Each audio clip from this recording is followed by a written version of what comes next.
Assalamualaikum warahmatullahi wabarakatuh. Halo teman semua, salah satu yang ingin diketahui publik ketika pilkada telah selesai di luar perolehan hasil masing-masing pasangan calon adalah soal angka partisipasi. Berdasarkan informasi yang disampaikan oleh Ketua KPU RI, angka partisipasi rata-rata nasional kita pada pilkada kali ini tuh berada di angka 71%. Setelah sebelumnya itu sempat dirilis tuh angka partisipasinya berada di 68. Jadi ada penambahan 3% lah. Nah, alasannya pada saat itu banyak data yang belum masuk dari beberapa daerah, kira-kira begitu. Nah, kalau angka ini kalau kita bandingkan dengan pilkada serentak 2020 yang dilaksanakan di masa COVID-19 pandemi, itu jauh selisihnya ya. Pada masa COVID partisipasi kita itu berada di angka 76,9 ya. Nah, kalau kita kaitkan lagi dengan angka partisipasi pada pileg pilpres yang lalu, maka jaraknya akan terlihat sangat lebar ya. Mengetahui angka partisipasi pemilih, apakah dia naik atau turun itu penting. Kalau dia naik, kira-kira variabel apa yang menyebabkan partisipasi itu meninggi ya. Demikian juga kalau dia turun, apa yang menyebabkan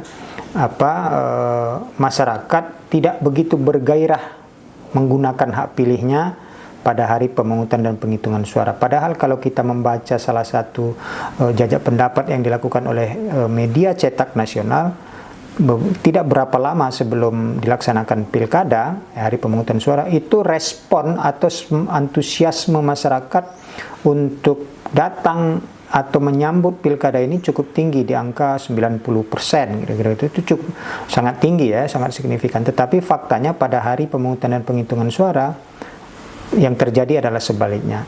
Nah, karena itu memang menjadi pertanyaan kita, apa yang menyebabkan kira-kira masyarakat yang sudah terdaftar dalam daftar pemilih itu tidak datang pada hari H ke TPS untuk menggunakan hak pilihnya. Di TPS saya saja itu misalnya, masyarakat yang terdaftar sebagai pemilih di dalam DPT itu ada sekitar 585.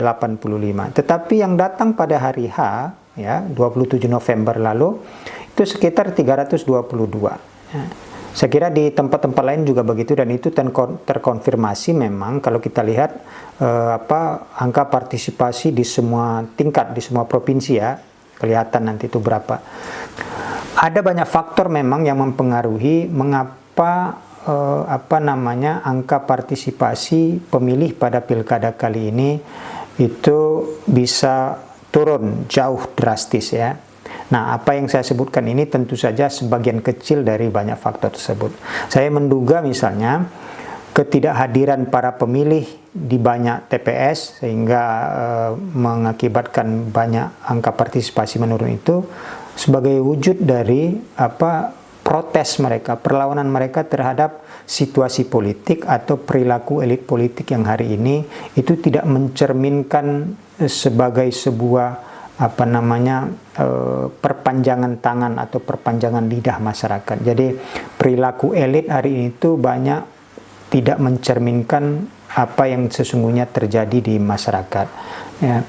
Kemudian bisa juga karena memang tidak ada rasa memiliki dari para pemilih terhadap pasangan calon yang ada, karena pada proses pencalonan itu masyarakat diabaikan suara-suaranya ya.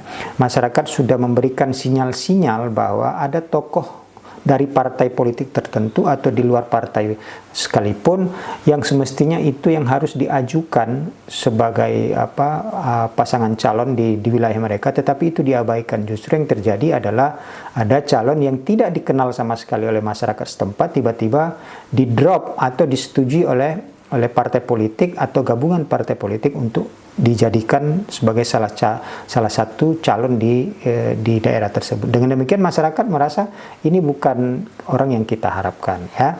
Nah, yang ketiga bisa jadi karena ada kejenuhan politik di antara ya, atau yang kejenuhan politik yang terjadi di masyarakat setelah sebelumnya tidak beberapa lama pada Februari itu masyarakat sudah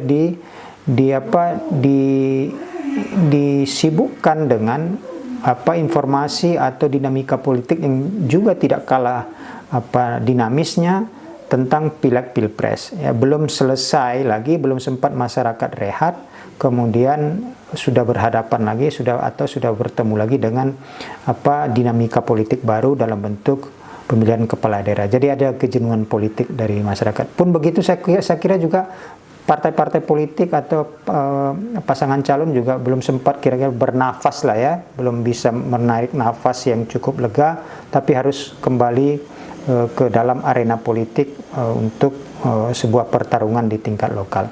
Kemudian bisa juga karena calon-calon yang ada itu tidak dikenal betul oleh masyarakat, jadi masyarakat tidak tahu siapa ini calon yang ada. Ditambah lagi ada calon atau ditambah lagi memang para pasangan calon maupun partai politik itu tidak secara maksimal memperkenalkan diri mereka kepada publik ya, sehingga masyarakat nyaris tidak tahu ya. Dan ini berdampak kepada yang berikutnya, bahwa tidak adanya kepala daerah yang baru di daerah tersebut ya tidak berdampak apa-apa bagi kehidupan mereka. Toh 5 tahun yang sudah berlalu, kehidupan kami begini-begini saja, kesejahteraan tidak meningkat, layanan fasilitas publik ya itu tidak ada perbaikan, pelayanan birokrasi juga tidak ada yang tidak ada perbaikan, semakin sulit dan sebagainya ya. Kemudian bisa juga adalah terjadi karena kendala-kendala teknis, misalnya tidak ada di tempat ya, di luar di luar wilayah sedang melaksanakan tugas dan seterusnya. Jadi ini beberapa faktor yang menurut saya bisa memicu mengapa kemudian angka partisipasi kita kemarin itu menjadi begitu rendah. Tentu ada banyak faktor lain ya di luar faktor-faktor ini. Nah, teman-teman sekalian, sebetulnya siapa yang kemudian yang harus bertanggung jawab terhadap situasi ini? Ya menurut saya tidak ada yang harus kita persalahkan. Semua pihak harus bertanggung jawab. Bahkan pemilih sendiri juga harus mengoreksi dirinya ya. Kita sebagai pemilih juga harus mengoreksi diri kita sendiri. Meskipun bahwa kita harus sadari memilih itu bukan kewajiban. Tetapi kalaulah mau kita membagi porsi-porsinya, maka ada beberapa bagian komponen nih yang harus kita berikan porsi yang lebih besar untuk kira-kira memikul beban lah ya, untuk ke depan itu harus diperbaiki. Selama ini kan angka partisipasi rendah itu dibebankan kepada penyelenggara ya, bahwa penyelenggara dianggap tidak begitu maksimal melakukan sosialisasi dan sebagainya. Nah kemudian kepada pemerintah ya, pemerintah daerah maupun pemerintah pusat itu juga punya beban untuk mensosialisasikan kepada seluruh masyarakat tentang keberadaan pilkada dan sebagainya lah, kira-kira begitu. Pun begitu dengan media massa ya, di massa dengan dengan kewenangan yang ada, memberitakan, menginformasikan dan sebagainya. Nah, porsi yang agak besar menurut saya adalah partai politik ataupun pasangan calon. Karena kenapa? Karena di mereka lah sebetulnya, atau pada partai politik lah atau pasangan calon lah sebetulnya yang mendapat keuntungan secara langsung dari besarnya angka partisipasi itu, karena suara rakyat yang mereka himpun. Jadi kalaulah masyarakat tidak mau hadir, jangan-jangan memang masyarakat betul-betul sadar dan melakukan perlawanan untuk apa saya hadir, memilih mereka. Pertama, kami tidak kenal. Yang kedua, mereka atau partai-partai ini juga selama ini hanya memanfaatkan kami saja. Jadi saya kira memang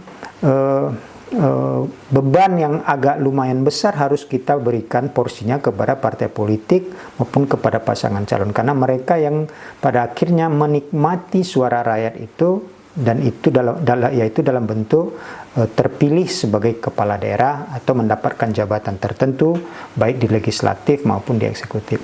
Jadi teman-teman sekalian, ini adalah problem kepemiluan kita pada pilkada kali ini, rendahnya angka partisipasi. Kita belum lagi menyentuh soal besarnya suara tidak sah ya, karena itu satu problem lagi ya. Sudahlah angka partisipasi kita rendah, tetapi suara tidak sahnya juga ternyata tinggi. Nah, ini adalah satu elemen penting lain yang memang harus dilakukan evaluasi. Secara keseluruhan memang kita mendorong bahwa pilkada yang sudah selesai ini harus dilakukan evaluasi secara komprehensif, bukan hanya dalam aspek teknis atau kemudian dalam aspek kelembagaan dan sebagainya, tetapi juga dalam aspek soal-soal yang seperti angka partisipasi, surat suara yang tidak sah begitu tinggi dan sebagainya.